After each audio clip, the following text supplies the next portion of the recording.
I'm Brielle Vance, 32, and I built a multi-million-dollar real estate empire from the dirt of the trailer park where I was raised. My hands were shaking so hard I could barely grip the thin, hard plastic of the steering wheel. I wasn't sitting in my usual G-Wagon with its heated leather seats and noise-canceling cabin. I was sitting in a time machine.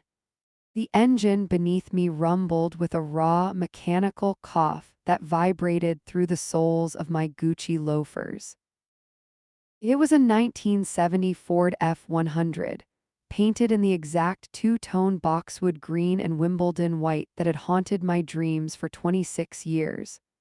I checked my makeup in the rearview mirror, but I didn't see the face of a CEO who had just closed a 40-unit complex deal in downtown Seattle. I saw a scared little girl. I saw the 6-year-old who had cost her father everything. I took a deep breath, inhaling the scent of old vinyl, gasoline, and dust. This wasn't just a truck. This was an apology. It had taken me 8 months to find it. I had hired a private investigator who specialized in classic cars, a man who usually tracked down Ferraris for tech billionaires.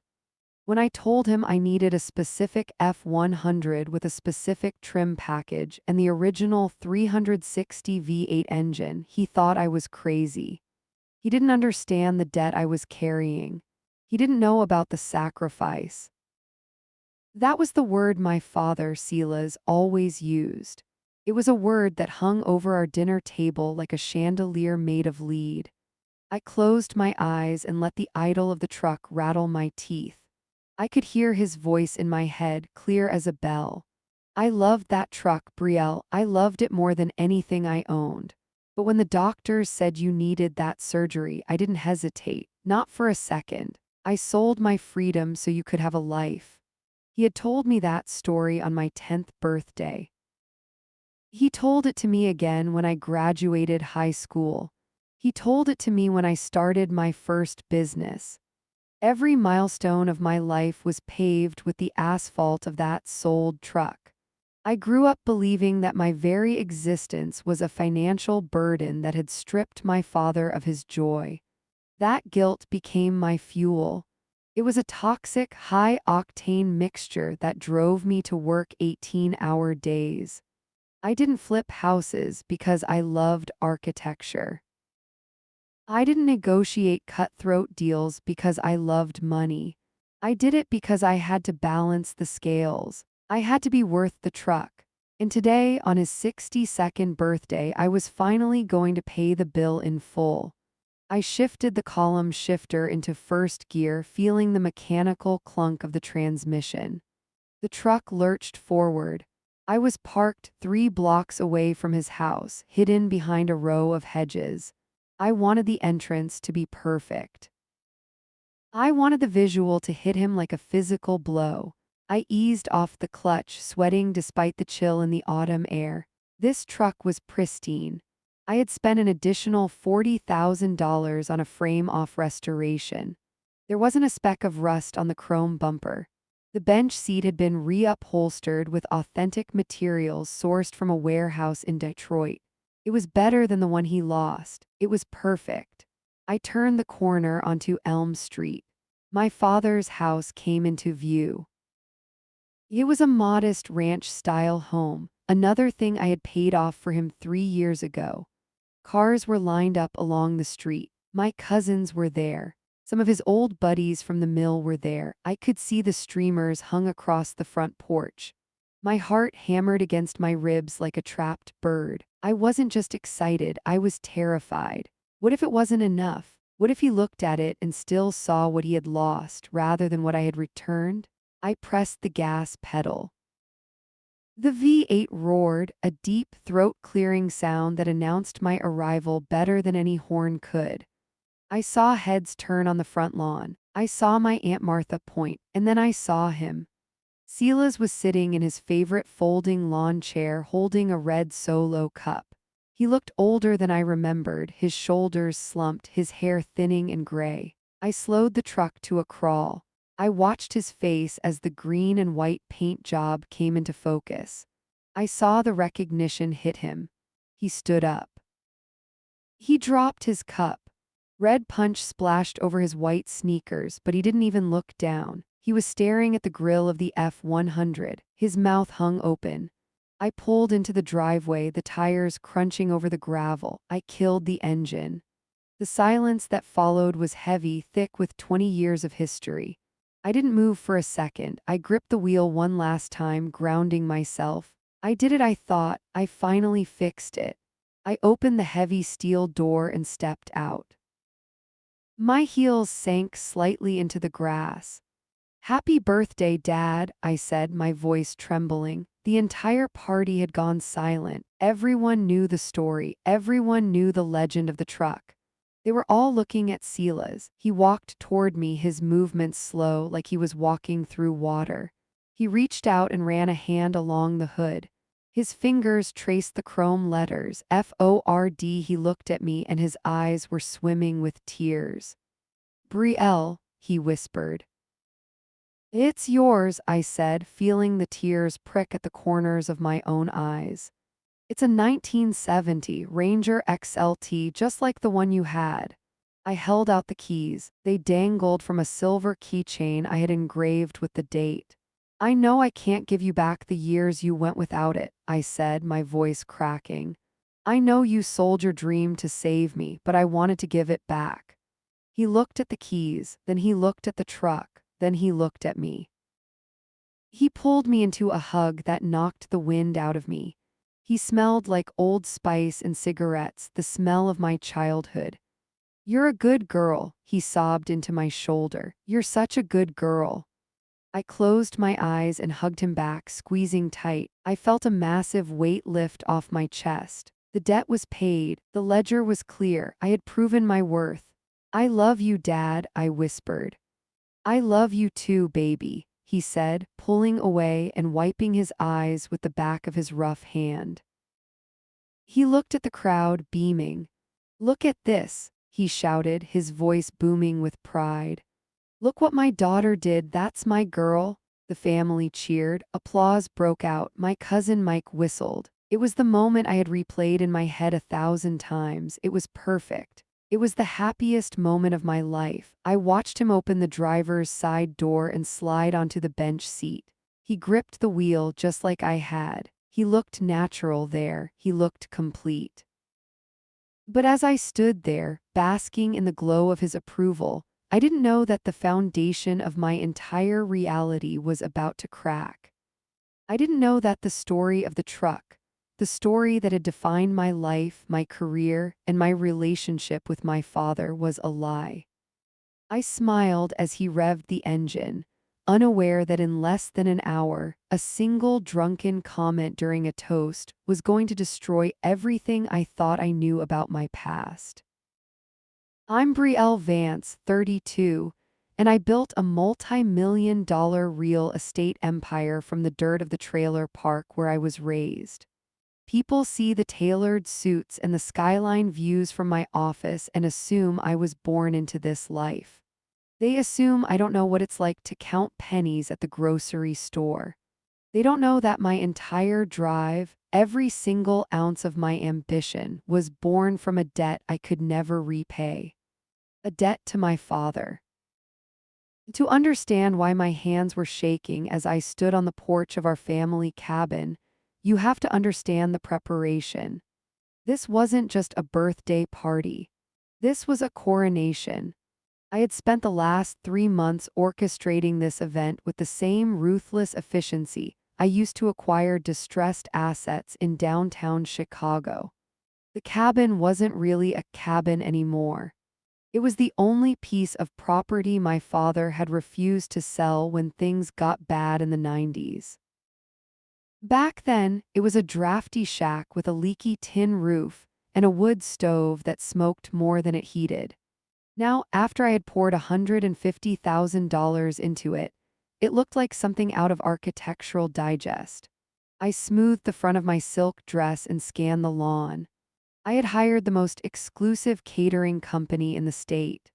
I watched a team of servers in crisp white uniforms setting up a raw bar on the edge of the lake. There were linens imported from Italy. There were floral arrangements that cost more than my father's first car. I had invited everyone. My cousins, who used to make fun of my hand-me-down clothes, were currently parking their leased sedans in the widened driveway. My father's old friends from the steel mill, men with calloused hands and backs bent from decades of labor, were standing awkwardly near the open bar, holding crystal tumblers of 20-year-old scotch. I wanted them all to see. I needed witnesses. I needed everyone to see that Silas Vance's daughter had made it. But more importantly, I needed them to see me give him the world. My phone buzzed in my clutch. It was the transport driver. "I'm at the gate, Ms. Vance," the voice crackled. "You ready for this?" My stomach did a somersault. "Bring it up," I said, my voice barely a whisper. "But keep it round the back, behind the garage. I don't want him to see it yet." I hung up and pressed a hand to my chest. My heart was hammering against my ribs like a trapped bird. I had spent $60,000 on the restoration alone. That didn't include the purchase price of the donor truck, or the finder's fee for the investigator, or the bribe I paid to get the original engine block shipped overnight from a junkyard in Arizona. $60,000. It was an obscene amount of money for an old Ford. But I wasn't buying a truck. I was buying redemption. I walked around the side of the cabin, my heels sinking slightly into the soft, manicured earth. The gravel driveway crunched as a massive black transport trailer pulled into view. It looked like a monolith. The air brakes hissed, a sharp, aggressive sound that cut through the polite jazz music playing from the hidden speakers. I watched the driver hop out. He was a big guy wearing a grease-stained jumpsuit. He nodded at me. "She's a beauty, ma'am," he said, moving to the back of the rig. "Don't see 'em like this very often." He lowered the ramp, my breath hitched in my throat. Slowly, inch by inch, the 1970 Ford F-100 rolled down into the sunlight. The boxwood green paint seemed to glow from within.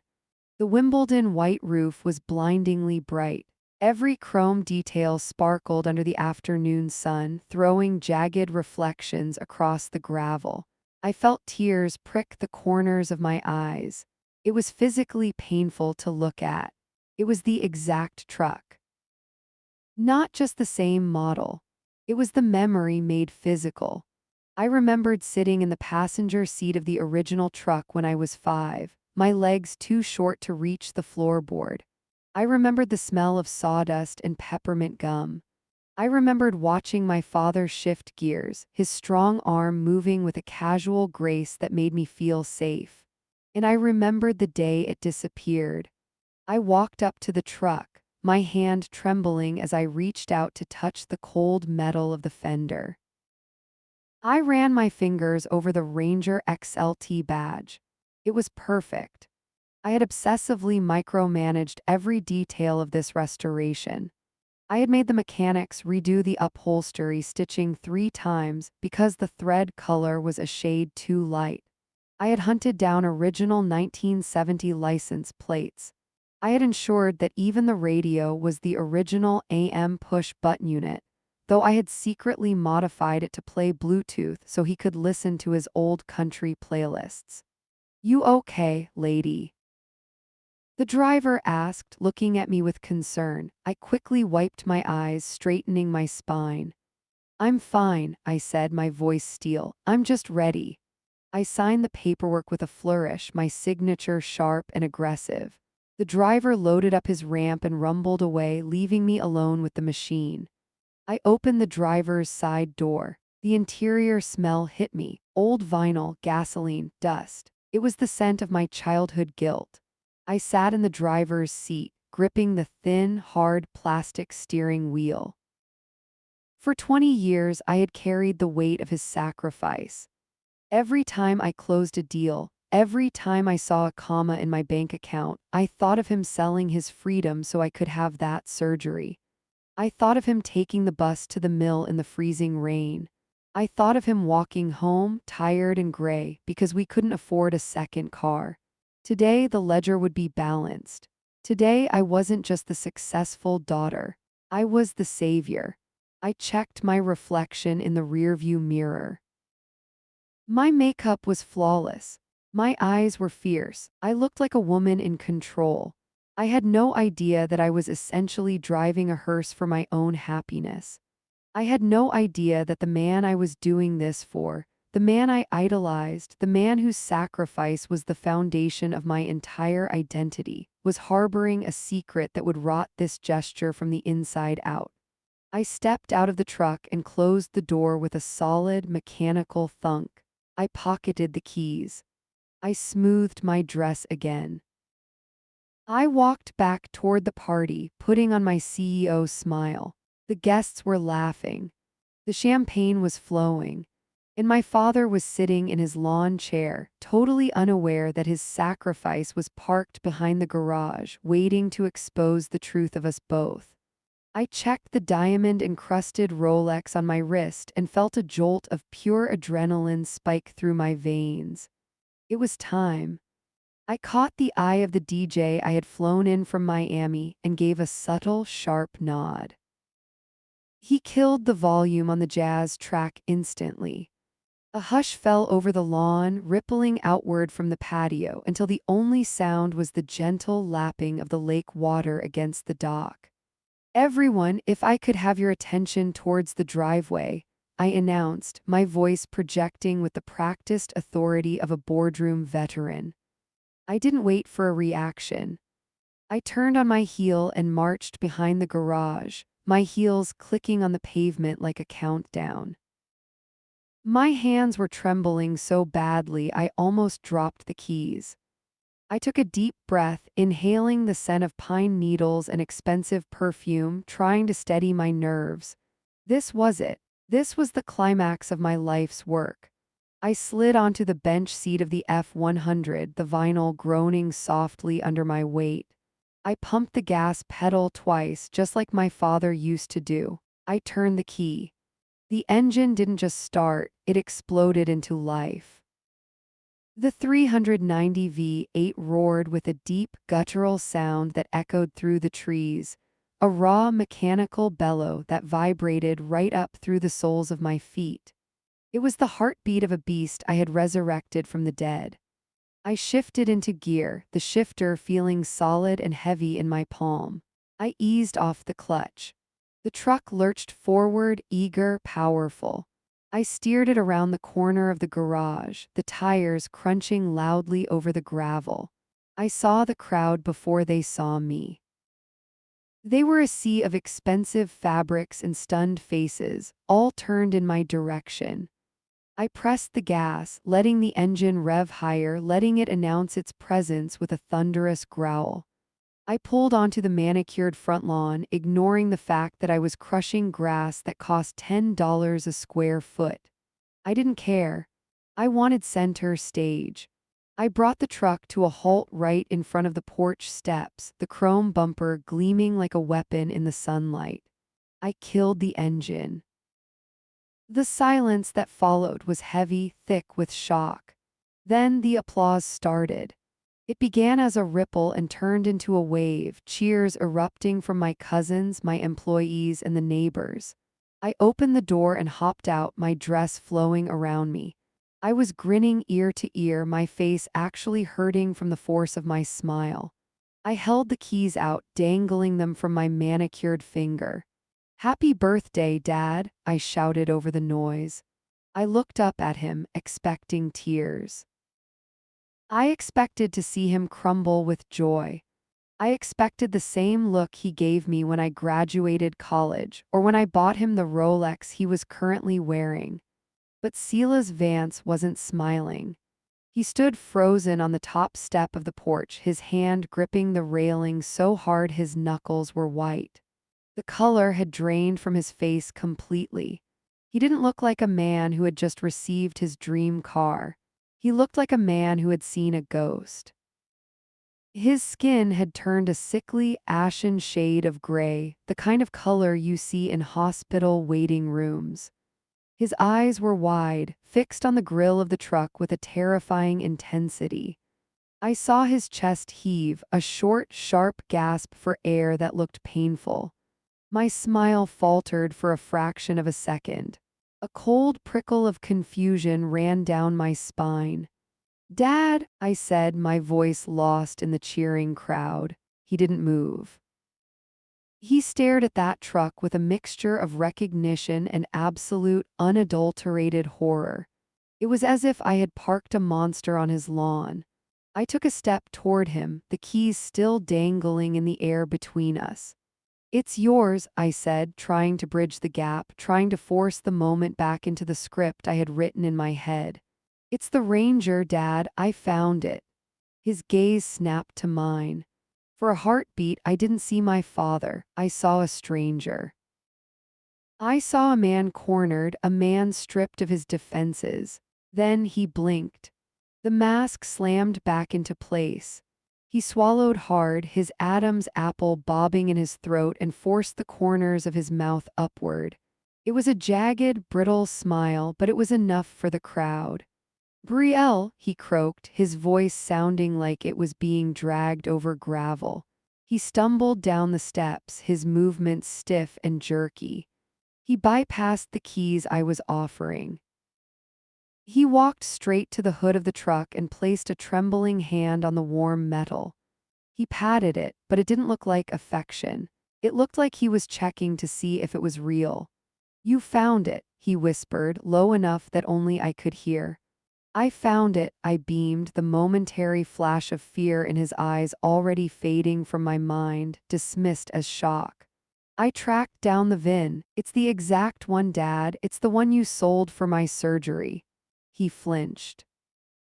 It was subtle, just a twitch of his left eye, but I saw it. "For your surgery," he repeated, the words sounding heavy, leaden. "Go on," I urged, gesturing to the driver's door. "Get in." The crowd cheered again, chanting his name. "Silas, Silas, Silas." He looked at the door handle as if it were red hot. He looked back at me, and for a second the gray pallor returned. There was sweat beading on his upper lip. "Yeah," he said, his voice hollow. "Yeah, I'll get in." He opened the door and climbed inside, moving like an old man, moving like he was walking to the gallows. I stood back, arms crossed, feeling the warmth of triumph wash over me. I watched him grip the steering wheel. I watched him stare at the dashboard. I thought he was overwhelmed with nostalgia. I thought he was remembering the drives to the lake, the trips to the hardware store, the life we had before the poverty crushed us. I had no idea he was remembering a crime. I had no idea that the sacrifice I had spent my life repaying never happened. I watched him wipe a tear from his eye and assumed it was gratitude. I didn't know it was guilt. I turned to the crowd, raising my hands in victory, soaking in the applause, completely blind to the fact that I had just handed my father the evidence of his own sins. I'm Brielle Vance, a 32-year-old tech CEO who thought restoring my father's old truck would be the ultimate thank you, but I had no idea I was parking a crime scene on his front lawn. The engine was off, but the air around the truck still vibrated with heat and exhaust. My father sat behind the wheel, but he wasn't moving.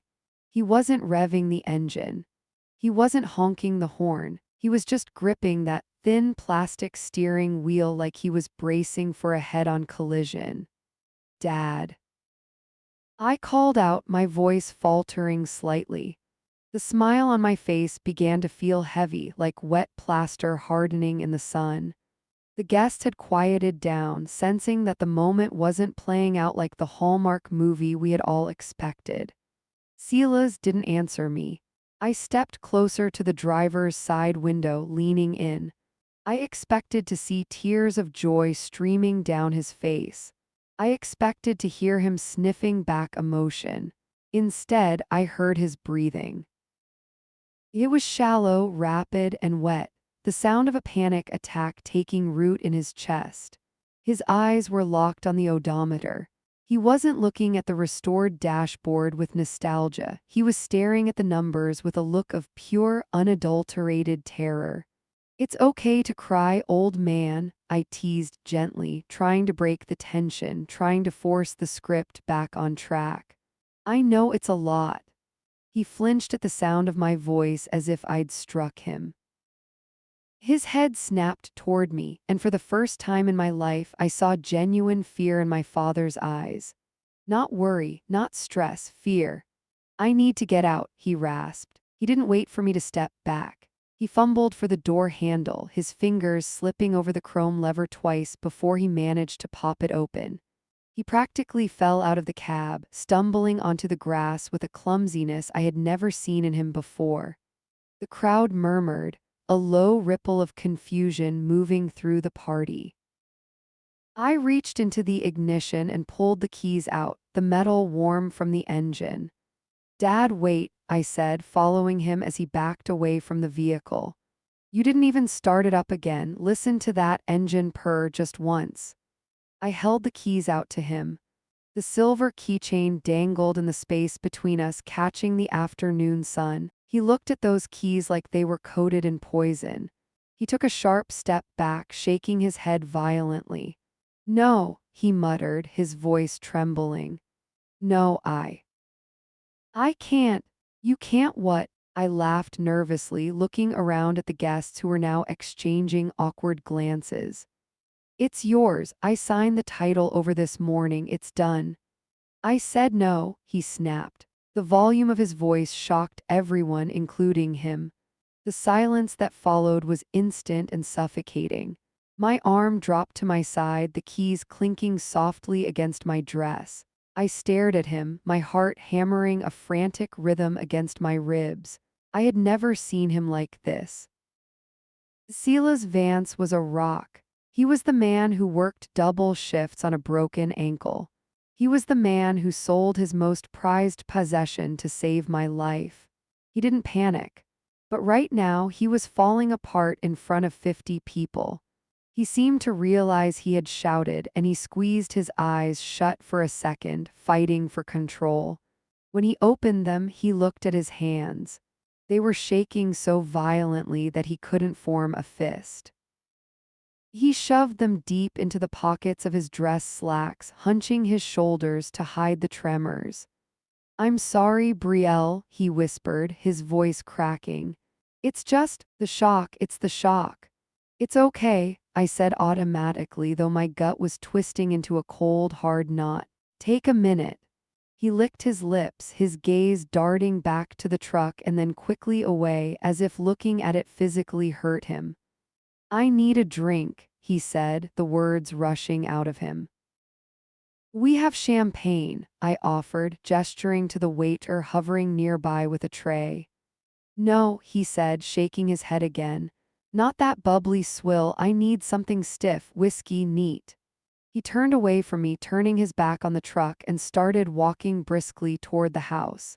He moved with a desperate urgency, like he was fleeing a burning building. "Dad, the speech," I called after him, panic rising in my throat. "Everyone is waiting for the birthday toast." He didn't stop. He didn't even slow down. "Give me 5 minutes," he threw over his shoulder, his voice tight. "Just 5 minutes to settle my nerves." I watched him disappear through the patio doors, the dark interior of the house swallowing him up. I stood alone on the lawn, the keys still clutched in my hand, the beautiful vintage truck gleaming behind me like a mockery. A chill crawled up my spine, distinct and icy, despite the 80-degree heat. That wasn't shock. I deal with shocked people for a living. I know what gratitude looks like, even when it's overwhelming. That was guilt. That was the reaction of a man who had just seen a ghost rise from a shallow grave. I looked at the truck again. The dark green paint seemed deeper now, hiding secrets beneath the clear coat. Why was he so afraid of the keys? Why did he look at the odometer like it was a ticking time bomb? I forced a smile back onto my face and turned to the guests. "He's just overwhelmed," I announced, my voice sounding too bright, too loud. "Big emotions. Let's give the birthday boy a moment to collect himself. The DJ brought the music back up, and the murmuring crowd dispersed back to the bar, but the energy had shifted. The air was thick with unspoken questions. I walked over to the patio, intending to follow him inside to demand an explanation for why he was treating my $250,000 gesture like a curse. But as I reached the door, I stopped. Through the glass, I saw him. He wasn't pouring a drink. He was leaning over the kitchen counter, gripping the edge so hard his knuckles were white, and he was whispering frantically into his cell phone. My father never whispered, and he certainly never looked like he was begging. I pressed myself against the exterior wall, hidden by the brickwork, and strained to listen. I needed to know who he was calling. I needed to know why the truck I had spent 5 years finding was making him act like a fugitive. Inside the kitchen, Silas Vance, the hero of my life, slammed his hand on the counter. "It's back," I heard him hiss, his voice muffled by the glass but clear enough to stop my heart. "The truck is back. She found it. No, no, you don't understand. If she checks the glove box, if she looks under the seat, we're dead. We are all dead." I'm Brielle Vance, a 32-year-old tech CEO who just spent a fortune to ruin my father's life, and I am currently watching him unravel at the head of my dining table. The crystal chandelier above us cast a warm, golden glow over the feast, but the light felt interrogating, harsh, exposing things that should have stayed in the dark. I sat at the opposite end of the long table, my spine pressed rigidly against the high-backed chair. To my right, the mayor of our small town was cutting into a medium-rare steak, oblivious to the fact that he was dining with a man who had just admitted to a capital crime on a phone call I wasn't supposed to hear. "We are all dead." The words echoed in my skull, bouncing around like a trapped bird. I looked at my father. Silas Vance was deteriorating before my eyes. An hour ago, he was the strong, stoic, blue-collar hero everyone admired. Now he looked like a cornered animal. He had loosened his tie, the silk knot pulled askew, revealing the sheen of sweat on his neck. He wasn't eating. He was drinking scotch as if it were water, as if he were trying to drown a fire burning in his gut. Every time he lifted the glass, his hand trembled. Not a little shake. A violent tremor that caused the amber liquid to slosh against the sides of the crystal. I watched a drop spill over the rim and land on his knuckles. He didn't wipe it off. He just stared past me, past the guests, his gaze fixed magnetically on the large bay window behind my back. I didn't need to turn around to know what he was looking at. The truck. The 1978 Chevy Silverado, painted a deep forest green, sitting under the driveway floodlights. I had placed it there so he could admire it while he ate. I thought he would gaze at it with misty-eyed nostalgia. Instead, he was staring at it with the 1,000-yard stare of a soldier looking at an unexploded bomb. "Brielle, the restoration work is incredible," someone said to my left. I think it was my aunt, but her voice sounded underwater. "Thank you," I said automatically. My voice sounded strange to my own ears, hollow, mechanical. I picked up my fork, but my hand felt heavy, leaden. I looked at the food on my plate, roasted asparagus, garlic, mashed potatoes, and felt a wave of nausea so strong I had to swallow hard to keep it down. If she checks the glove box. What was in the glove box? I had spent 5 years tracking down this truck. I had hired private investigators. I had outbid collectors. When the mechanic restored it, I told him to keep the interior original. "Don't touch the dash," I had said. "I want him to see it exactly how he left it." The mechanic had listened.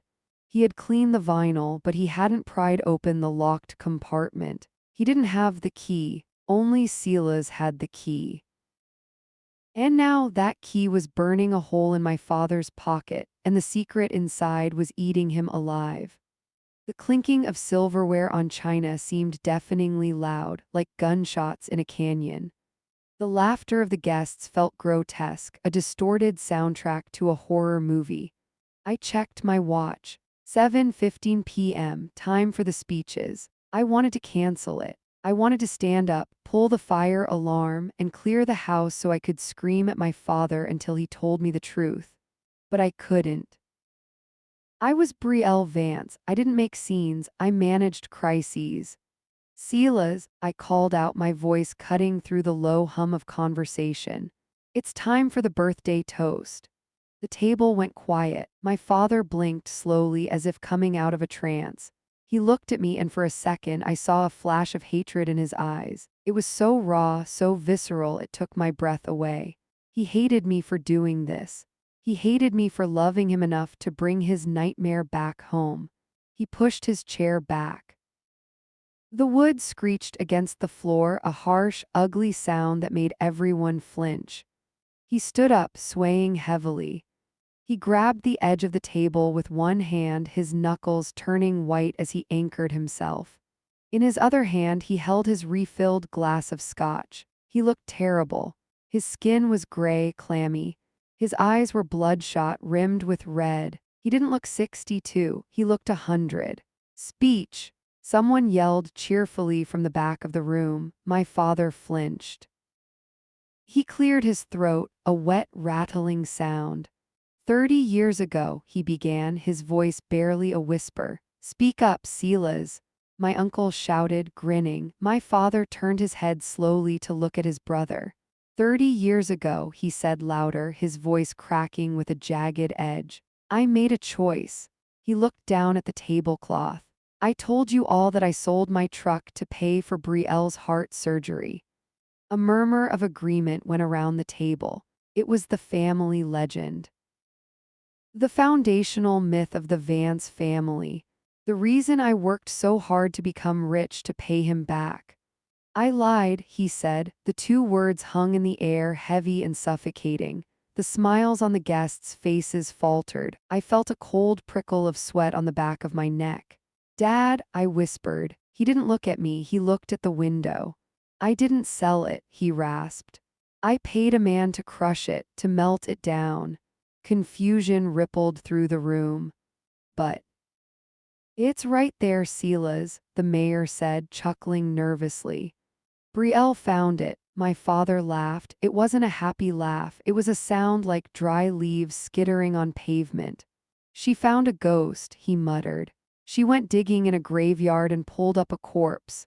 He took a long, shuddering breath. You think that truck is a gift, he said, his voice rising, becoming shrill. It's not a gift, it's a coffin. He swung his gaze to me. You shouldn't have brought it back, Brielle. You have no idea what you've done. I was trying to say thank you, I said, my voice trembling. I was trying to pay you back. Pay me back, he roared. He slammed his glass down on the table. The stem snapped. Crystal shattered. Dark amber liquid exploded across the white linen like a gunshot wound. Silence. Absolute, terrifying silence. My father stood there, breathing hard, his chest heaving. He looked at the broken glass, then at me. His anger seemed to drain away, replaced by a profound, bottomless despair. You can't pay back blood, he whispered. The smell of the spilled scotch hit me then, sharp, peaty, overwhelming. It mixed with the smell of the expensive roast beef and the heavy perfume of the floral arrangements, creating a sickly, suffocating scent. What are you talking about? I demanded, standing up. I didn't care about the guests anymore. I didn't care about the decorum. What is in that truck, Dad? He looked at me with eyes that were dead. Go look, he challenged softly. He reached into his pocket and pulled out the keys I had tried to give him earlier. He threw them onto the table. They slid across the scotch-soaked cloth, coming to a rest right in front of my plate. The silver metal glinted under the chandelier. Go open the glove box, he said, his voice void of all emotion, and see what kind of man your father really is. I looked at the keys. I looked at the truck outside. I looked at the man I had worshipped my entire life, and I knew with a sinking, sickening certainty that my life was about to split into before and after. I reached out and picked up the wet, sticky keys. They felt cold in my hand. "I will," I said, and I turned and walked toward the door, leaving the suffocating dinner behind, walking straight into the heart of the darkness he had tried to bury. I'm Rowan Calloway, a 29-year-old investigative journalist who just spent my entire book advance to restore a vintage vehicle, and I am watching my father disintegrate in front of 20 witnesses. The air in the dining room was so thick with tension it felt like breathing through wool. My father, usually a mountain of a man who commanded every room he entered, looked small against the backdrop of the bay window. Behind him, framed by the glass like a museum exhibit, sat the 1978 Ford F-150 I had spent 6 months tracking down. It was gleaming under the floodlights, a pristine beast of forest green steel. I had tied a red ribbon to the grille. I thought it would be the happiest moment of his life. Instead, he looked at it with the terror of a man facing a firing squad. Speech. My cousin Miller shouted, raising his beer bottle, oblivious to the fact that my father's hands were shaking so hard he had to grip the tablecloth to stay upright. Dad looked at me. His eyes were wet, red-rimmed, and filled with a desperate, pleading agony that made my own chest constrict. He cleared his throat, and the sound was like paper tearing. "Thank you, Rowan," he said, his voice barely audible over the hum of the refrigerator. The room went silent. My mother reached out to touch his arm, but he flinched away as if she had burned him. "You're a good daughter," he whispered, staring at a stain on the oak table. "You always were, you always tried to fix things." He took a jagged breath, his chest heaving under his stiff dress shirt. "But you can't fix this." A cold ripple of unease moved through the guests. I put down my fork, the metal clinking sharply against the china. "Dad, are you okay?" I asked, my voice trembling. He ignored me. He looked up, his gaze sweeping over the family, the neighbors, the people who had voted him Man of the Year 3 times running. 1992, he said. The date hung in the air like a curse. I froze. 1992 was the year my heart failed. It was the year I spent 4 months in the ICU. It was the year my father sold his beloved truck, the one thing he loved almost as much as me, to pay for the experimental surgery that saved my life. "That was a hard year," my uncle nodded solemnly. "But you did what you had to do, Elias. You sold the truck, you saved her." My father let out a sound that was half laugh, half sob. It was a jagged, ugly noise that made the hair on my arms stand up. "I didn't," he choked out. The silence that followed was absolute. "I didn't sell it," he said, louder this time, his voice cracking into a high, desperate pitch. "I never sold the truck." My stomach dropped into my shoes. The blood drained from my face so fast I felt dizzy. "What do you mean?" my mother asked, her voice shrill. "Elias, we signed the papers, we saw the check." "I forged them," he spat, the words vomiting out of him now. "I forged the bill of sale, I forged the buyer's signature." He squeezed his eyes shut, tears leaking out and tracking through the deep lines of his face. "I drove that truck into the quarry," he confessed, his voice shaking. "I sank it. I watched the water swallow it whole because I couldn't let anyone see what was in the back." The room was spinning. I gripped the edge of my chair, my knuckles turning white. "If he didn't sell the truck, then where did the money come from?" "The surgery cost over $100,000. We were broke. Blue collar, paycheck to paycheck broke. The legend of the truck was the foundation of my life, the ultimate sacrifice of a loving father." "Dad," I whispered, my heart hammering against my ribs like a trapped bird. Where did the money come from? He opened his eyes and looked straight at me. The warmth was gone from them. They were cold, dead, and terrified. I took it, he rasped, my breath hitched. From who? I demanded, standing up. From the bank, he shook his head slowly. No, he said, and his voice dropped to a whisper that carried across the silent room like a gunshot. I took it from the man I buried in the quarry with the truck. A collective gasp sucked the oxygen out of the room. My mother dropped her wine glass. It shattered, red wine splashing across the white carpet like arterial spray. I couldn't move, I couldn't breathe. My entire life, my survival, the beating heart inside my chest, it wasn't paid for with sacrifice, it was paid for with blood. The money in the glove box, he continued, his eyes darting back to the window, back to the truck I had just parked in the driveway.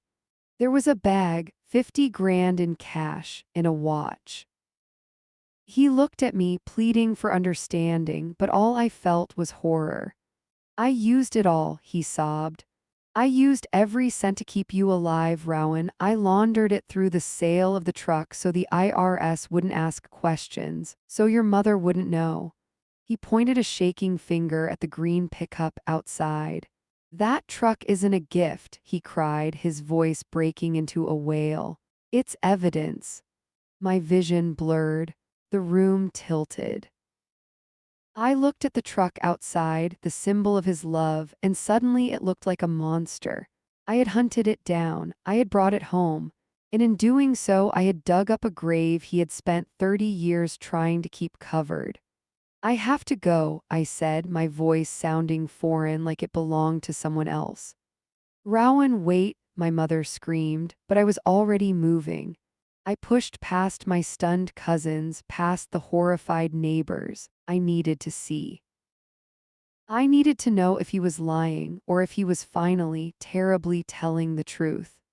I burst out the back door, the cool night air hitting my flushed skin, and ran toward the truck, the gravel crunching loudly under my heels, sounding like bones breaking with every step.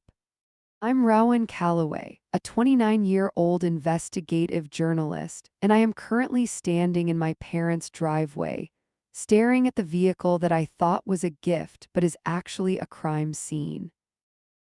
My hand froze on the chrome door handle of the F-150. The metal was cold enough to burn my skin. My breath came in short, sharp gasps that fogged in the night air. Behind me, the gravel crunched again. I didn't turn around. I knew it was him.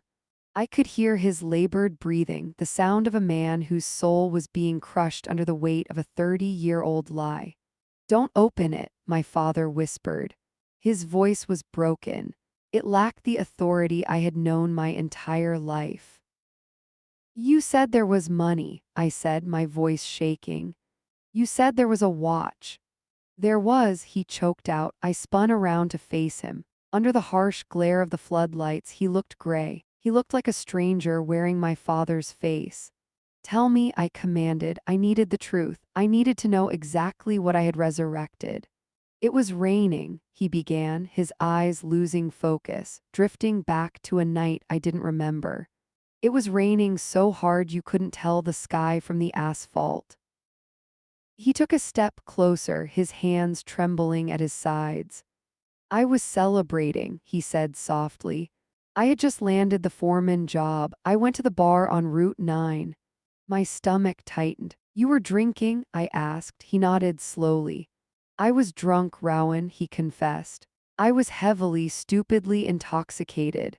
The confession hung in the air between us. My father was a teetotaler. I had never seen him drink more than a sip of champagne at weddings. Now I knew why. I shouldn't have been behind the wheel, he continued, tears spilling over his lashes. But I wanted to get home to you and your mother. I thought I was invincible. He pointed a shaking finger at the front passenger side of the truck, the very spot I had spent weeks sanding and polishing to perfection. I took the back roads to avoid the cops, he whispered. The mist was rising off the fields. It was like driving through milk. I looked at the truck. I looked at the pristine green fender. I didn't see him, my father sobbed. He just appeared. 1 second there was nothing but gray mist, and the next. He squeezed his eyes shut. He flinched as if he were bracing for an impact that had happened 3 decades ago. There was a thud, he said. The word was heavy. It was a sickening metallic thud, Rowan, like a sledgehammer hitting a side of beef. I felt the bile rise in my throat. I clamped a hand over my mouth. I didn't break until it was too late, he wept. I hit him. I hit him full force. The silence of the suburban neighborhood felt deafening.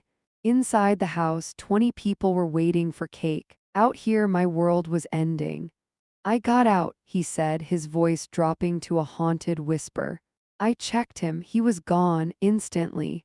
And then I saw the bag. He looked at me, his eyes pleading for a forgiveness I didn't have the capacity to give. It was a duffel bag. It had split open on the pavement. Cash, he said, stacks of it, and a gold watch. He took a jagged breath.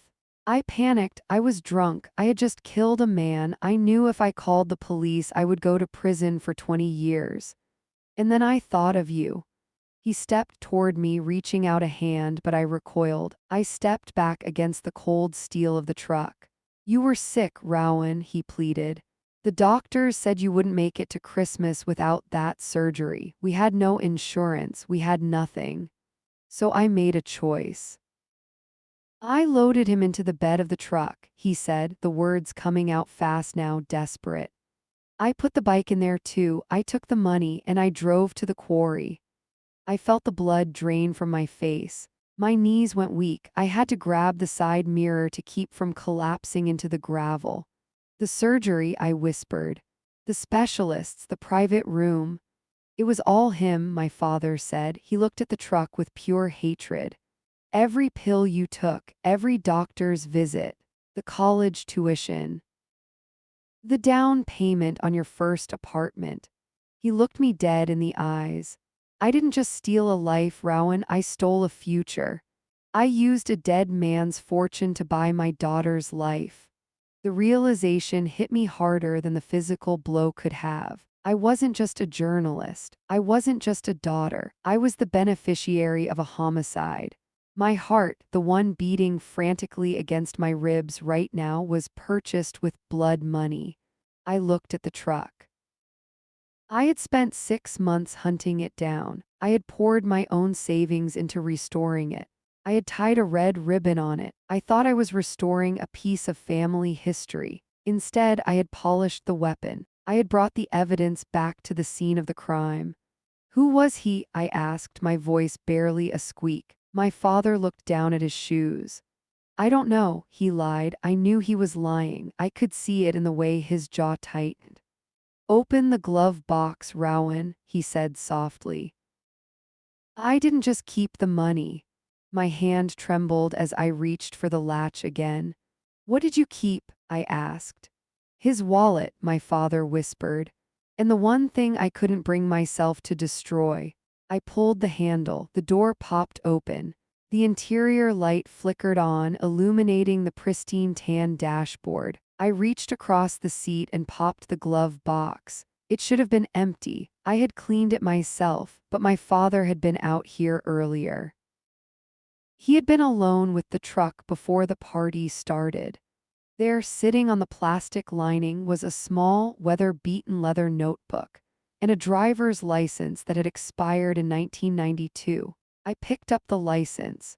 The face staring back at me was young. He had kind eyes, he had sandy blonde hair, and his last name was familiar. So familiar that the air left my lungs in a rush. Dad, I whispered, staring at the ID.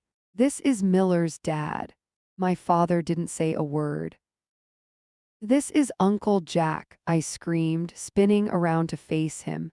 You said he ran off. You said he abandoned Aunt Sarah. My father fell to his knees in the gravel. He put his head in his hands. I killed my brother, he sobbed. And I used his gambling winnings to save you. I looked at the license. I looked at the man on the ground. And then I looked at the house, where my cousin Miller was currently raising a toast to the man who had murdered his father. I'm Rowan Calloway, a 29-year-old investigative journalist, and I just discovered that the father I idolized is a murderer who built my entire existence on a foundation of fratricide and fraud. The plastic ID card in my hand felt heavier than lead. Jack Calloway, the uncle I had never met. The man my father had always claimed was a drifter, a gambler who had walked out on his family one rainy Tuesday and never looked back. I looked at the photo of the young man with the sandy hair that looked exactly like my cousin Miller's. I looked at the date of birth. He was only 24 when he died.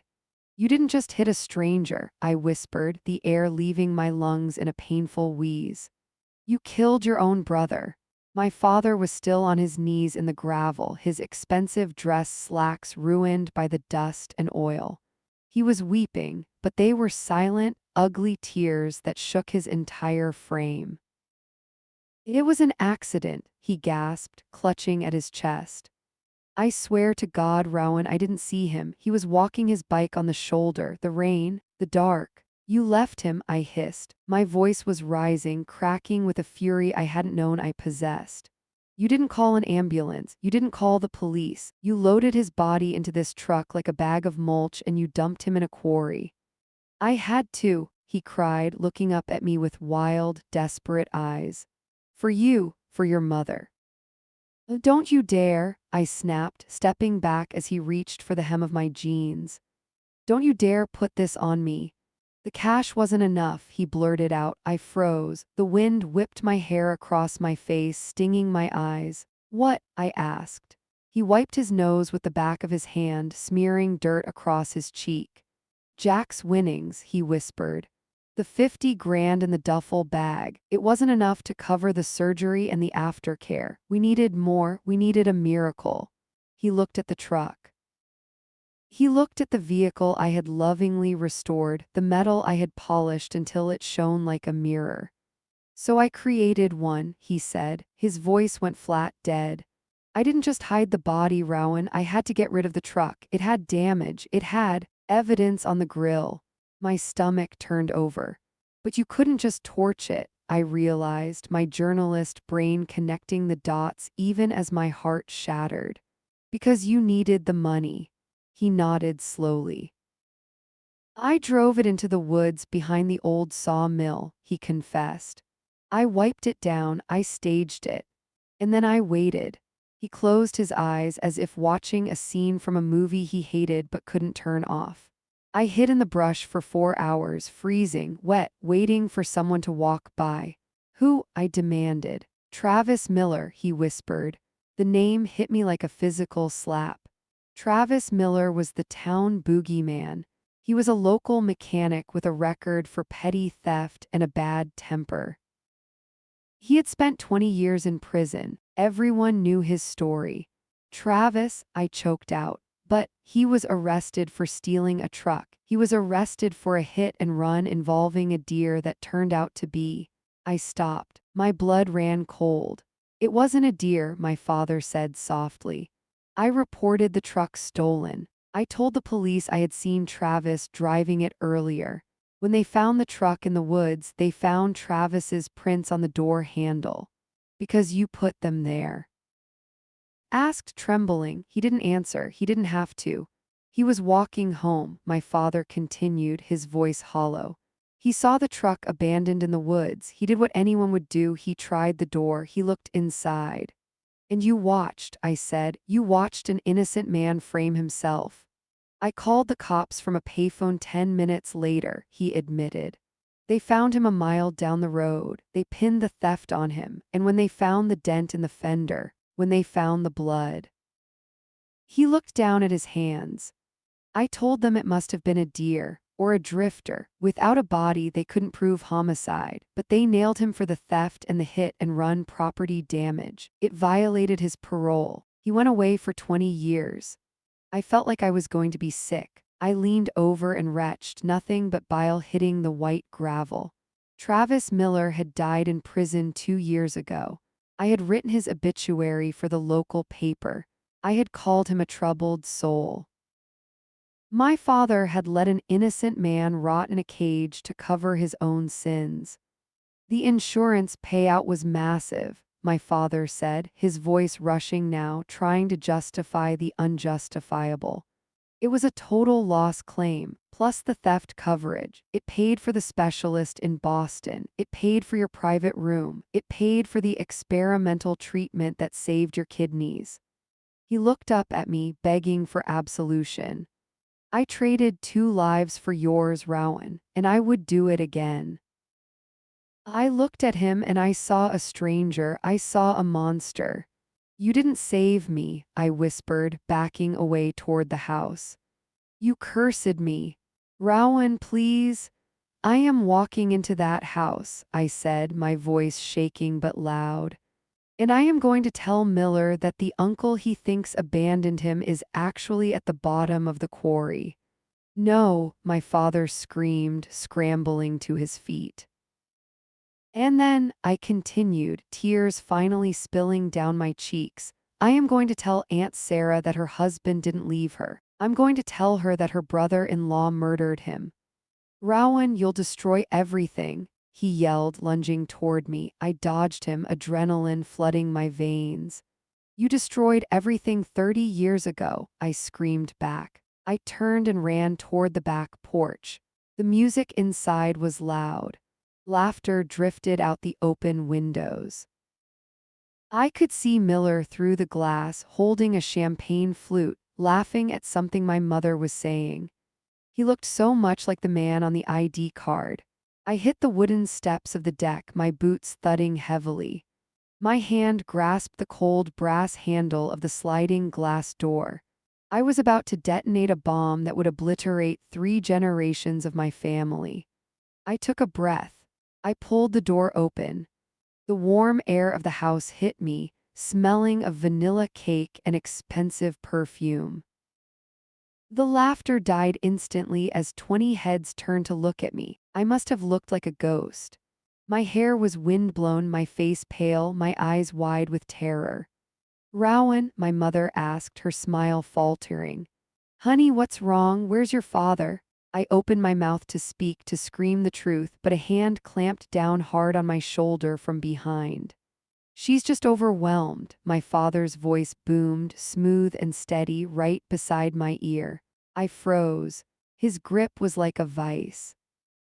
He wasn't the weeping man in the driveway anymore. He was the foreman, he was the protector, and his fingers were digging into my collarbone hard enough to bruise.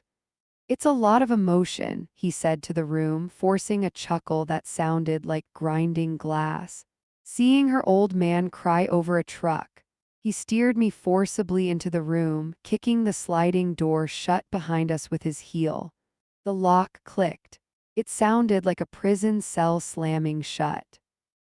Now, he whispered into my hair, his voice low and dangerous, smile for your mother, Rowan, or Miller finds out exactly how his father died. I looked at Miller, I looked at my mother, and I realized with a jolt of pure terror that the nightmare wasn't over, it was just beginning. I'm Rowan Calloway, a 29-year-old investigative journalist, and I am currently trapped at a birthday party, sitting next to a father who just confessed that my life was purchased with the blood of his own brother. The party was in full swing around us. Eat your cake, Rowan, my father whispered, sliding a paper plate toward me. The frosting was bright blue, the same color as the truck parked in the driveway. The truck I had spent 2 years restoring. The truck that was actually a coffin. I looked at the plastic fork in my hand. It was vibrating because my entire body was trembling. My mother was 3 seats away, laughing at a joke Miller had just told. Miller, who didn't know his father was at the bottom of a quarry. Miller, who didn't know the man sitting at the head of the table, his beloved uncle, was the one who put him there. You said you framed Travis Miller, I said, my voice barely audible over the classic rock blasting from the speakers. My father didn't look at me. He took a bite of cake. He chewed methodically, his jaw muscles bunching. I said I let nature take its course, he corrected, his voice smooth, practicing the lie even now. He went to prison for a crime you committed, I hissed, leaning in closer. You said he was a mechanic, you said he had a record, but what happened to him, Dad? My father took a sip of his iced tea. He served his time. Did he? I pressed. Because I looked up the case file on my phone under the table. Travis Miller didn't get out. My father stopped chewing. He set his fork down. Drop it, Rowan. Where is he? I asked, my voice rising just enough to cut through the music. If he took the fall for the damage to the truck, if he took the fall for the hit and run that killed Uncle Jack, where is he now? My father turned his head slowly to look at me. His eyes were two dark tunnels. He's gone. Gone where? Just gone. Something inside me snapped. The polite, terrified daughter evaporated, and the relentless journalist took her place. I stood up, my chair screeching against the hardwood floor with a sound like a dying animal. 3 people at the nearby table turned to look. I didn't care. Tell me, I demanded, staring down at the top of his thinning hair. What happened to the man who took the fall? My father looked up at me. For a second, the mask slipped. The arrogant protector vanished, replaced by a man with hollow, defeated eyes who looked 1,000 years old. He reached out and gripped my wrist, his fingers cold and clammy. He died, my father whispered. The words hung in the air between us, heavy and toxic. He didn't make it 20 years, Rowan. He didn't make it 10. I felt the blood drain from my face. When? I choked out. 5 years into his sentence, he admitted, his voice a dry rasp. State prison is a hard place for a man labeled a snitch. He got into a fight in the laundry block. He didn't walk out. I pulled my wrist from his grip as if he had burned me. I stumbled back, bumping into the table behind me. Travis Miller hadn't just been framed, he had been executed. My father had signed his death warrant just as surely as if he'd pulled the trigger himself. You killed him too, I whispered. I saved you. My father hissed, leaning across the table, his desperation flaring hot and ugly. That insurance money paid for the dialysis. It paid for the transplant. Travis Miller was a drifter with a rap sheet. You were my daughter. I was a child, I cried out. I didn't ask for this. You're alive. He slammed his hand on the table, rattling the silverware. You are alive because I did what had to be done. The music seemed to stop. The laughter died. I looked around the room. My mother was staring at us, her fork suspended halfway to her mouth. Miller was frowning, his head tilted to the side. Everything okay over there? Miller asked, his voice laced with concern. I looked at my cousin. I looked at the man whose father's skull was likely crushed at the bottom of a limestone quarry. I looked back at my father. He was staring at me with a mixture of pleading and menace. Don't you dare, his eyes said. I looked out the bay window. The floodlights were on in the driveway, illuminating the vintage pickup truck. I had spent thousands of hours sanding that metal. I had lovingly stitched the leather seats. I had thought I was restoring a piece of family history, a vessel of love to honor my father's hard work. I was wrong. The chrome bumper gleamed under the lights, bright and sharp. It wasn't a gift, it was a mirror. It was reflecting the darkest sin of his life, and now it was reflecting mine. I had polished the murder weapon. I had celebrated the getaway car. A wave of nausea hit me so hard my knees buckled. I grabbed the back of the chair to steady myself. Rowan, my mother called out, standing up. Honey, you look pale. My voice failed me. My father stood up then, smoothing his shirt, composing his face into a mask of paternal concern. "She's just feeling a little faint," he announced to the room, moving to block me from Miller's view. "Too much excitement, too much sugar." He put his arm around my shoulders. It felt like the coil of a snake. "Let's get you some fresh air, sweetheart," he said, his voice dripping with false sweetness. He began to steer me toward the side door, away from Miller, away from the truth, but I planted my feet. I looked at the truck through the glass one last time. The dream truck. It was a nightmare on wheels, and I knew with a terrifying clarity that I couldn't just walk out that door. I couldn't be his accomplice. I took a deep breath, inhaling the scent of his expensive cologne mixed with the rot of his soul. I shoved his arm off my shoulder. "I don't need fresh air," I said, my voice shaking but loud enough for Miller to hear. "I need to tell Miller why his father never came home. I'm Rowan Calloway, a 29-year-old investigative journalist, and I just realized my entire existence is the motive for a double homicide." The silence that followed my declaration was heavier than the humid night air. "I need to tell Miller why his father never came home," I had said. The words hung suspended over the birthday cake like a guillotine blade. Miller stepped forward, his brow furrowed in genuine confusion. "Rowan?" he asked, his voice soft, oblivious to the carnage I was about to unleash. "What are you talking about? My dad died in a hit and run." I looked at my cousin. I saw the kindness in his eyes. I saw the trust he placed in my father, the man who had raised him when his own father was taken by tragedy. Then I looked at my father. He wasn't moving. He wasn't breathing. His face had drained of all color, leaving him looking like a wax figure melting under the heat of his own sins. He didn't grab me this time. He didn't speak. He just stared at me with a look of absolute, hollow devastation that terrified me more than his anger ever could.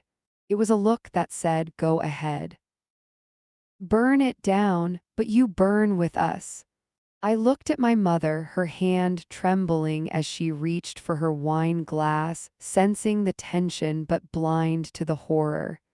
If I spoke now, if I unleashed the truth in this room full of balloons and streamers, I wouldn't just be exposing a crime. I would be executing my mother's happiness. I would be destroying Miller's world. And I would be admitting that the kidney functioning inside my body right now was stolen property, paid for with Uncle Jack's life and Travis Miller's freedom. The guilt hit me like a physical blow to the stomach.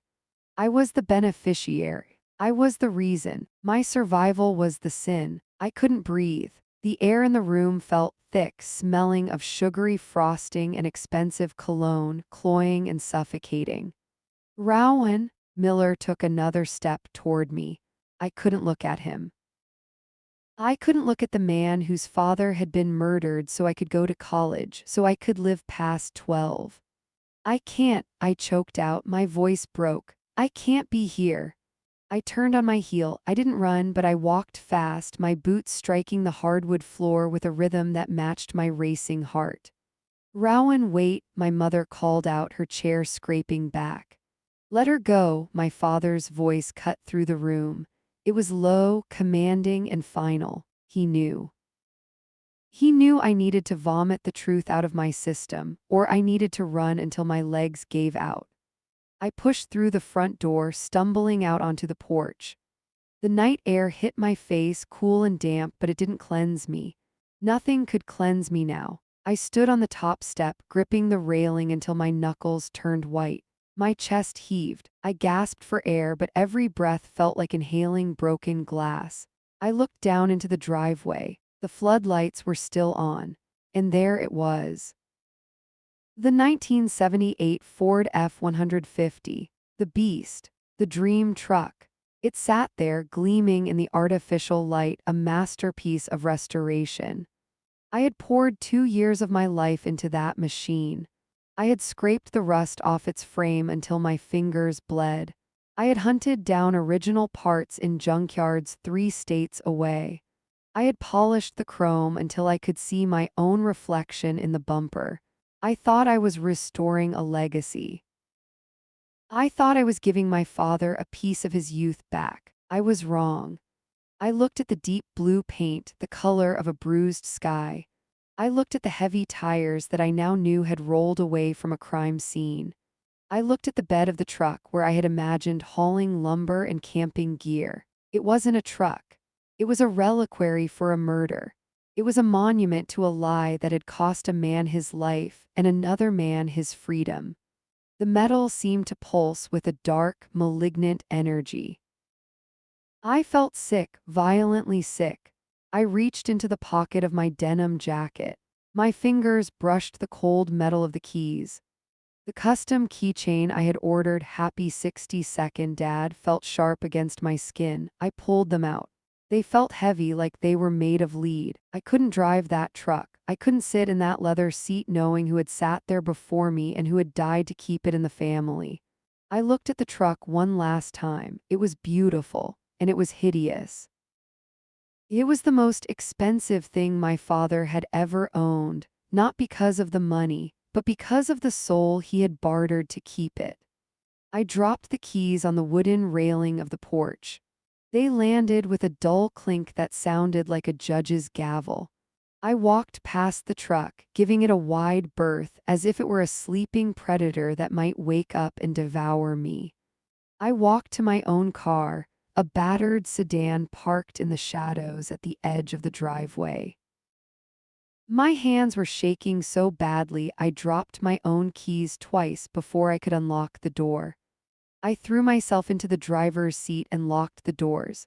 I looked back at the house. The windows were glowing with warm yellow light. I could see silhouettes moving inside. My mother, Miller, my father. From the outside, it looked like the perfect American home. It looked like a sanctuary, but I knew the truth now. The foundation wasn't concrete, it was bone. I started the engine, the sound tearing through the quiet night. I didn't look back as I peeled out of the driveway, gravel spraying against the undercarriage. I drove into the darkness, the road stretching out before me like a scar on the earth. I was leaving the party. I was leaving the truck. But I knew with a terrifying certainty that I couldn't outrun what I carried in my blood. My family was a house built on a secret graveyard, and I was the only one holding the shovel.